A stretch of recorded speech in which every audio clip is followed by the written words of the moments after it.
خواص دې واوري، عوام دې واوري. وګورئ سوچ وکئ ورته مام خوړلې د روزانه د ډیران نه چرګ رانیسو ډارې کې حلالو. طالبان مخری، مولیان مخری. چا دا تحقیق کړی دی چې زما فقیه او زمونږ صحابه تعلیم دا پرېښی چې ډیرانی چرګه دې 3 ورځې وتړلی شي. لیکن واضحه معلومه ده چې د مبارک رحمت الله علیه په کور کې یوه پنجره وه، هغې کې به چرګان راوړل کېده. د کم چرګ به چې 3 ورځې پوره شوې د هغې نه بعد به هغه حلالېده.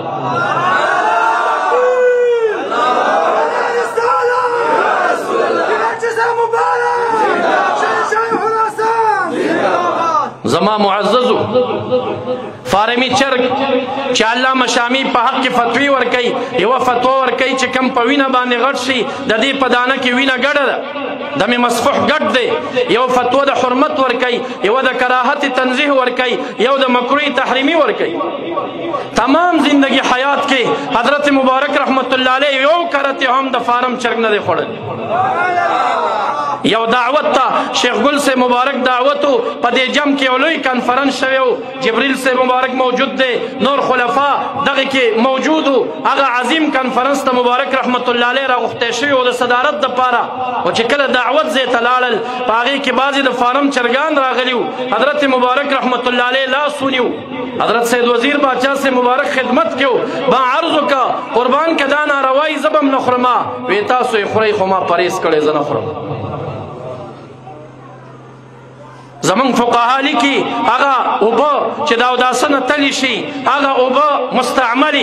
امام صاحب رحمت الله علیه یو قول دا چې نجسې دي، دویم قول دا چې طاهرې مطهرې، دریم قول دا چې طاهرې غیر مطهرې دي. رستو علما په دې باندې فتوا کوي چې پاکې دي خو پاکونکي نه دي، دوباره پې اودس نشي کېدی. ولی یو قول دا دی چې دا نجسې دي.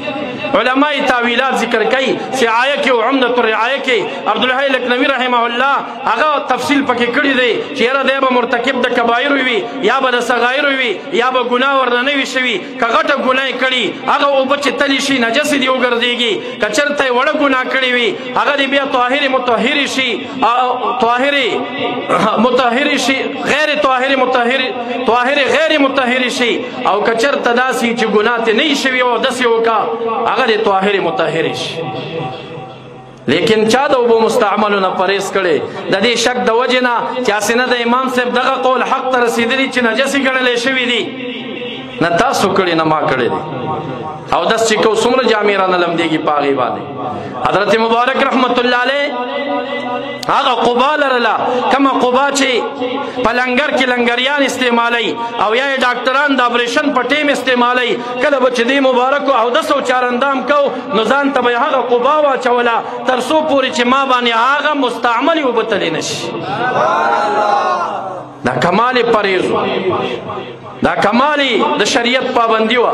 د مبارکو به فرمایل چې حضرت امامنا امام ربانی رحمت الله تعالی علیه مبارک مریدینو ته دا ویلي وو چې در طریق ما التزام سنت استن، زما طریقه نقشبندیه کې به زما مریدان سنت داسې پکلکه باندې کوي لکه څنګه چې نور خلک فرض څنګه پکلکه باندې کوي.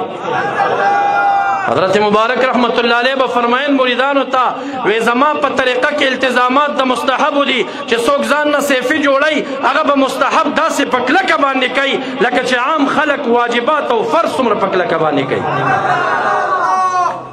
معززو د شریعت یو کامل متبع د الله تعالی نه ډېر یریدونکی. یوه ورځ داسې ځان ته یې رانږدې کړم، ما ته وایي نابغه صاحب زما دې هیئت ته مه ګوره چې په کرسۍ ناست یم، شاهي لباس مې اغوستی دی. زه دننه زړه کې د الله تعالی نه ډېر یریږم، ما کې ډېره عاجزي ده. خو که دا عمل د دې مریدینو سره ونه کم د دوی د ادب تلقین په څه طریقه باندې وکم، دا انداز چې ما اختیار کړی دی دا د تعلیم دپاره دی. لوی ځوان رحمت الله علیه حضرت شیخ عبدالقادر جیلانی رحمت الله علیه مبارک هغه ته منصوب کتاب الغنیه کې په آداب الشیخ کې و آداب راخلی. یو آداب دا راخلی چې خپلو مریدینو سره به تجمل کوي او تجمل با الفاظ دیگر تکبر لیکن نیت پکې ښایسته وي. تکبر هغه وي چې انسان ته د حقارت او د بې عزتۍ په نظر باندې ګوري. تجمل هغه دی چې مرید سپکوي نه، خو د دې مقصد دپاره د یو قسم ته ځان جوړوي چې مریدانو ته د ادب چل وښایي او هغه سره ازادي نه کوي، هغه ډېر ځان ته نږدې نه راپرېږدي تر څو چې هغه بې ادبه نه شي. نو دې مبارکانو کې تجمل